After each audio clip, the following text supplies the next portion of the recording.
We're back live in Wasilla, Alaska with former Governor Sarah Palin.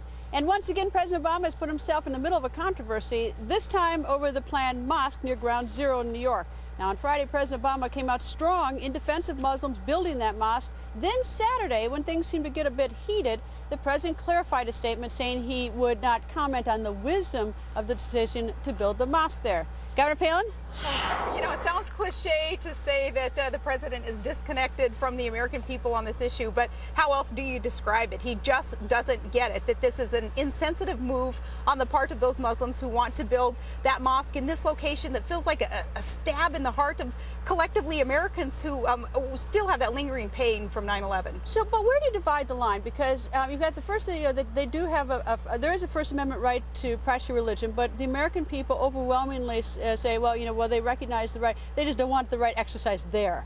Well, exactly, and nobody argues that freedom of religion that the Muslims have to build that mosque somewhere. However, there are 100 mosques already in New York. To choose and be so adamant about this exact location just a block or two away from 9/11, again, is that knife, it feels like. Now, if the purpose of this mosque, as we are led to believe, is to create this tolerant environment to avoid anything like a 9/11 ever repeating, you have to ask, why didn't one of those 100 mosques already accomplish such a thing, allowing that tolerance and that acceptance of differing views? So I don't buy into that reason, that's the purpose of this location being chosen. I'm curious what the sort of political effect would be, because the statement the president made was not one that was sort of, off the cuff when he got sort of caught walking in some place and some reporter throws a question. He actually, he thought about it, he made a statement at a public dinner, so there must have been some discussion about it. There had to have been discussion about it. It had to have been a deliberative and well thought out a comment that he had made, and then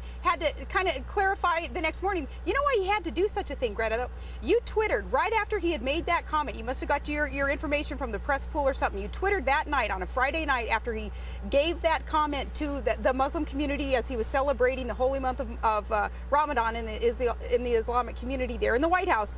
You Twittered what he had said, and there across the internet then the ensuing explosion based on his comment. I have not seen such a thing in the political debate and discourse in this country in quite some time. The next morning he realized then, I think, whoops, I better backtrack a little bit, and that's what he did the next morning. Well, I can't wholly take credit for it, because what happens is that we get the White House press pool reports that come across the BlackBerry, and it happened late Friday night, and as luck would have it, I'm a late anchor, and so the minute that I got it, I just duped it onto Twitter and to Greta Wire, and people picked it up. And once people picked it up, though, we were appalled. It was shocking, because this leader of the free world has such power in his words. He should utilize that power in the word to represent the will of the people and not underestimate the wisdom of the people in America. And the overwhelming majority of Americans right now are saying, Mr. President, no, this hurts. This is a slap to those innocent victims who were murdered that day on 9/11. Build the mosque, build it somewhere, join the other 100 mosques that are already there in New York, but somewhere else that's less offensive and less provoking of more pain and anger. All right, it's going to have political ramifications, because we already Senator Harry Reid is disagreeing with the president, heading for the hills on it. Maybe it might be sort of a flip way to say it, but there's the political ramifications, and then there's also the real substantive problems.